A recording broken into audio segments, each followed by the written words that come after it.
ನಮಸ್ತೆ. ಇವತ್ತು ಬೆಳಗ್ಗೆಯಿಂದನೇ ವ್ಲಾಗನ್ನು ಸ್ಟಾರ್ಟ್ ಮಾಡ್ತಾ ಇದ್ದೀನಿ. ಬೆಳಗ್ಗೆ ಬ್ರೇಕ್ಫಾಸ್ಟ್ಗೆ ಅಂತ ಹೇಳ್ಬಿಟ್ಟು ಬಿಸಿಬೇಳೆ ಬಾತನ್ನ ಮಾಡ್ತಾಯಿದ್ದೀನಿ.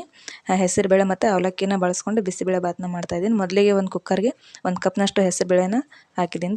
ಚೆನ್ನಾಗಿ ತೊಳ್ಕೊಂಡಿದ್ದೀನಿ. ನಂತರ ಅದಕ್ಕೆ ಒಂದು ಅರ್ಧ ಕಪ್ನಷ್ಟು ಶೇಂಗಾ ಬೀಜ ಮತ್ತು ಹಸಿ ಬಟಾಣಿ ಇದ್ದರೆ ಹಸಿ ಬಟಾಣಿನ ಹಾಕೋಬೋದು, ಅಥವಾ ಒಣ ಬಟಾಣಿ ಇದ್ದರೆ ಅದನ್ನೇ ಹಿಂದಿನ ದಿನ ನೆನೆಸಿಟ್ಬಿಟ್ಟು ಅದನ್ನೇ ಹಾಕೋಬೇಕು.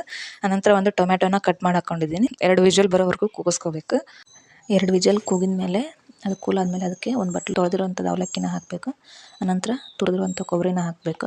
ಆನಂತರ ಅದಕ್ಕೆ ಬಿಸಿಬೇಳೆ ಬಾತ್ ಪೌಡ್ರ್ 3 ಹಾಕಿ ಮಿಕ್ಸ್ ಮಾಡಿಡಬೇಕು. ನಂತರ ಒಗ್ಗರಣೆ ಹಾಕ್ಬಿಟ್ಟು ಜೀರಿಗೆ, ಸಾಸಿವೆ ಮತ್ತು ಕಡಲೆಬೇಳೆ, ಉದ್ದಿನಬೇಳೆ ಹಾಕಿ ಫ್ರೈ ಮಾಡಿ, ನಂತರ ಉದ್ದುಗೆ ಹೆಚ್ಚಿಟ್ಕೊಂಡಿರೋಂಥ ಈರುಳ್ಳಿನ ಹಾಕಿ ಫ್ರೈ ಮಾಡ್ಕೋಬೇಕು. ಇದು ಗೋಲ್ಡನ್ ಬ್ರೌನ್ ಕಲರ್ ಬರೋವರೆಗೂ ಫ್ರೈ ಮಾಡಿಟ್ಕೋಬೇಕು. ಆನಂತರ ಅದಕ್ಕೆ ಸ್ವಲ್ಪ ರುಚಿಗೆ ತಕ್ಕಷ್ಟು ಉಪ್ಪನ್ನು ಹಾಕಿ ಮಿಕ್ಸ್ ಮಾಡಬೇಕು. ನಂತರ ಕುಕ್ಕರ್ ಕೂಲಾಗಿರೋದಕ್ಕೆ ಈ ಒಗ್ಗರಣೆನ ಸೇರಿಸಿರೋ ಬಿಸಿಬೇಳೆ ಬಾತ್ ರೆಡಿ.